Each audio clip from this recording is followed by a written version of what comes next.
Nothing crazy. We're only 5 days to the fight, so I'm not going to learn anything or get any better now. Just doing whatever he can to avoid Tom. Now, the reality is, Tom's got power in the hands. We've seen it time and time again.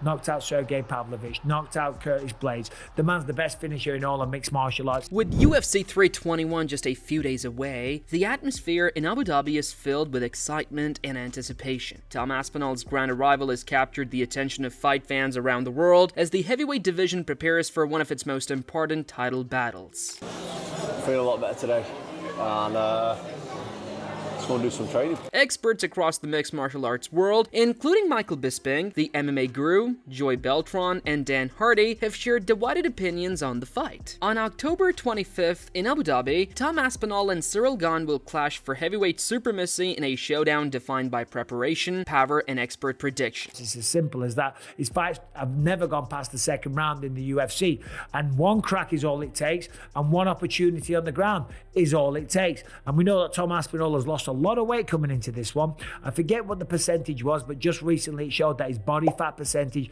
is down to something crazy like 6 or 7%. At heavyweight, that's insane. And you know why that is? You know why he's done that? Because he knows that Cyryl's going to be on his back. Of course, Cyryl's going to have a game plan. Of course, he's going to use the footwork, and Tom is going to have to catch him. Joy Beltran recently shared his perspective on the upcoming clash, expressing strong confidence in Ciryl Gane's striking ability. According to Beltran, Gane's precision, timing, and movements set him apart as one of the most technically gifted heavyweights in the division. He suggested that if Gane can establish control early and secure a victory within the first 2 rounds, it would reaffirm his position as a truly elite striker in modern mixed martial arts. I think Ciryl Gane is the far superior striker. I know people call me crazy. I do believe Ciryl Gane is the far superior striker. And if this fight stays upright, and if this fight goes past 2 rounds, Ciryl Gane is an absolute lock, in my opinion. But does it?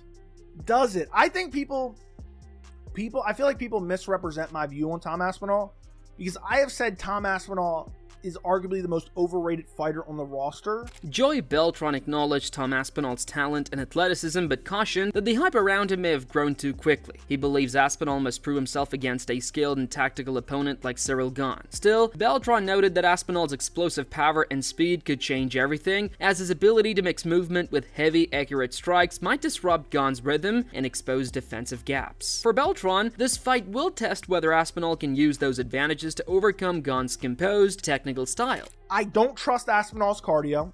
We haven't really seen it. His chin is always up in the air. His boxing is not that crisp. Ciryl Gane is a far superior kickboxer, more technical. But here's my problem. Aspinall has the power threat. He probably has the speed advantage. And he can mix in the grappling. If this stays standing, Aspinall can clip him in the first 2 rounds. After that, I think he gets out kickboxed. I know people are like, oh, Ty caught Gane. I mean, we're picking out one moment. You could say, oh, well. The MMA guru, in his UFC 321 predictions, described the heavyweight main event between Tom Aspinall and Ciryl Gane as an explosive but brief battle, likely lasting only 3 to 4 minutes. He noted that while both are talented, their vulnerabilities could be exposed by future contenders. Still, he believes the fight will deliver a few thrilling minutes of elite striking and high-intensity action. Does have a good sprawl, which I don't think is where Tom's going to go for a double leg. But I could see Tom getting a body lock, throw, and we're in side control. Or we're in half guard. And from there, I think that's where we see a Kimura. Don't think it'll be a straight arm lock, even though he does have an arm lock. I think it will be a Kimura on Gane. He'll land some shots, get maybe a crucifix type position, elbows, punches, maybe like 3-4 minute fight I'm thinking of here, 2-3 minutes. It's not going to be quick. Dan Hardy praised Tom Aspinall's evolving skill set, emphasizing his use of side attack, sharp elbows, and powerful knees that make him unpredictable in exchanges and dangerous from every angle. He pointed out that Aspinall's technical growth comes from training with a well-rounded and disciplined team that prioritizes precision, timing, and adaptability under pressure. Hardy also noted that Rico Verhoeven's remarks about Aspinall's striking being elite felt genuine, reinforcing the idea that Tom's stand-up game has reached a world-class level and continues to evolve with every fight, showcasing his dedication to becoming a complete mixed martial artist. When he's saying like Tom's striking is elite, and I would imagine he's looking sharp on the pads. Plus he has a neck tattoo. He's unstoppable. His confidence, he's now the heavyweight champion. He has a neck tattoo. There we go. He's like filling out his tattoos. He's like, he's like feeling himself. When it started, he was like, oh yeah, I don't know, I'm gonna take my time and stuff. And now he's like, John Jones, you're a duck. Yeah. Like a rubber ducky thing. Comes out, gets a neck tattoo, fills out. Now he has his own gym. That's it.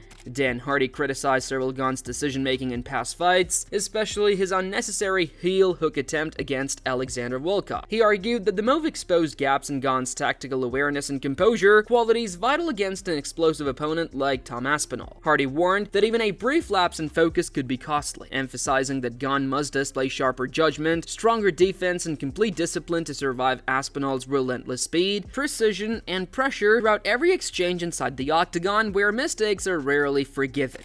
I was like, him against Volkov, he was like looking good, and then he goes for a heel hook, and I'm like, oh my god, Yeah. why?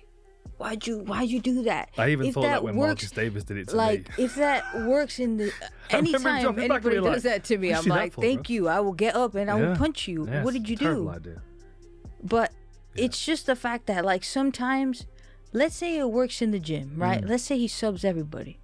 In a recent podcast, Michael Bisping expressed strong confidence in Tom Aspinall, describing him as completely devoted to the sport with no distractions outside the cage. Bisping emphasized that Aspinall's mindset, focus, and discipline set him apart from many fighters in the division. He explained that Tom lives and breathes mixed martial arts, studying every detail and constantly improving his craft. According to Bisping, that level of obsession and commitment gives Aspinall a mental edge, and he firmly believes Tom will walk away with a decisive victory at UFC 321. Tom is just obsessed with this game. You know what I mean? There is zero distractions. And I think that does play in a little part as well. I think we both have, there's no point even asking, I think we both have Tom winning this. I think he wins it. I think he gets the finish.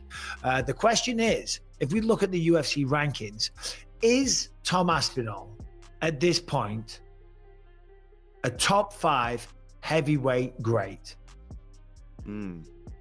Because I think when we talk about best, he will be fast, he will be quick, and we know he's got the technique. Can he catch Ciryl Gane? Yes, of course he can. Can he take him down? 100%. But the big question is, if Tom catches him, if he takes him down, can Ciryl get back to his feet? There's a good possibility, right? Getting back to your feet is not that hard if you put the time and effort into it, okay? You don't play the jiu-jitsu game. You don't make mistakes. You shrimp. You push up against the fence. You do a wall walk, okay? You work on your whizzer. You get your underhooks, okay? Tim Welch spoke highly of Tom Aspinall's finishing ability, describing him as one of the most efficient heavyweights in the sport. He pointed out that Aspinall has an impressive record of 15 wins and only 3 losses, with every victory coming by way of a finish. Welch highlighted that his consistency shows Tom's killer instinct and ability to close the show whenever he senses an opening. In his view, Aspinall's blend of precision, power, and composure makes him a serious finisher capable of ending fights in spectacular fashion, demonstrating a rare balance of patience, timing, and explosiveness that keeps opponents constantly on edge and vulnerable to sudden defeat. The guy is a serious finisher here. 32 years old, prime, 6'5", 15 wins with 3 losses. All 15 wins are by finish. This guy finishes. His last 2 fights, Curtis Blades, KO. Sergey, KO. Marcin Tybura, TKO. Volkov, submitted big Volkov. This guy is a freak show. Several experts, including Suga Sean O'Malley and the MMA Guru, have been actively sharing their thoughts and predictions ahead of the highly anticipated UFC 321 main event on October 25th. Sean emphasized that Tom Aspinall's athleticism and explosiveness make him a dangerous opponent for anyone in the heavyweight division. That Tom has the rare ability to remain calm under pressure, using his speed and timing to control the pace even in the most intense exchanges. According to these analysts, Aspinall's composure and physical talent could play a major role in determining the outcome of this fight. Yeah, Tom's he moves almost like a lighter guy, like a little guy, but he's a big, athletic, explosive. Looks like. But we were saying the same things about Gane before Tom came around. He also was. We were saying, he moves like a lighter guy, like he moves around like a middleweight, like heavyweight. But Tom moves like a welterweight. It's weird. What John Jones did to Ciryl Gane though, it just made it look so easy. It took a lot of steam off Ciryl. I think people don't respect him as much as just because of what John did to him. I feel like the way Tom carries himself, I feel like he's going to go on a run. Yeah. Yeah. I also think that the pressure of the moment is big. At the same time, many experts believe the pressure surrounding this event is immense, yet Tom Aspinall seems mentally equipped to handle it. In contrast, Ciryl Gane is facing growing skepticism from fans, partly due to his performance against Jon Jones, where he was dominated early and failed to show his usual composure. Analysts suggest that public criticism and doubts about his mental toughness might weigh heavily on him going into this fight. For Gane, this is not just about reclaiming the belt, it is about regaining respect, while Aspinall appears ready to thrive under the brightest lights of his career. I feel like the way Tom carries himself, I feel like he's going to go on a run. Yeah. Yeah. I also think that the pressure of the moment is big. And so far from Ciryl Gane, every time there's been a high pressure moment, he's kind of fucking fumbled it and had a bit of a stinker of a performance. And Tom seems to rise to the occasion under like immense pressure. You're one of those guys, right, Sean, where you can just fucking... The more the pressure's on, it kind of like makes you sharper, more dialed in. Chael Sonnen discusses what a victory for Tom Aspinall over Ciryl Gane at UFC 321 would mean for the heavyweight division. He explains that if Tom wins decisively, especially with a first-round knockout, it would change how the UFC presents its future matchups. Sonnen suggests that such a result would make it difficult for the organization to keep Jon Jones and Tom Aspinall in separate storylines, as the public would immediately want to see them face each other. If Tom were to win, your ability to have Pereira and Jones in the bracket but not matched up becomes a little bit more difficult of a story to tell. And you would likely default to the lowest hanging fruit, which is, this is a number one contenders match. That way you're involving your heavyweight champion. You're not pushing aside your champion. And by the way, if Tom lights Ciryl up in the first round, he's likely to do it on his feet. If you knock out Ciryl Gane, which Francis Ngannou couldn't even knock him down, the myth of Tom, which is starting to grow, it's going to be different. It's going to be this beautiful thing.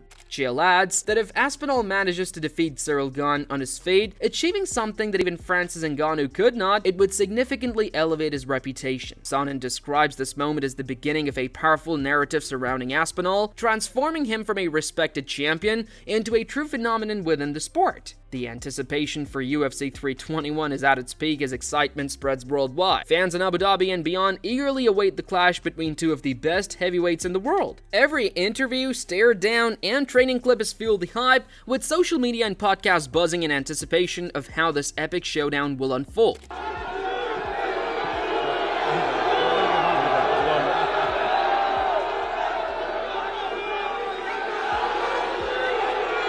Now it is your turn. Who do you believe will emerge victorious under the bright lights of the Etihad Arena? Will Tom Aspinall once again showcase his speed and power to secure another dominant finish? Or will Ciryl Gane's precision and composure finally earn him the redemption he seeks? Share your predictions in the comments below and tell us how you think this historic heavyweight battle will end.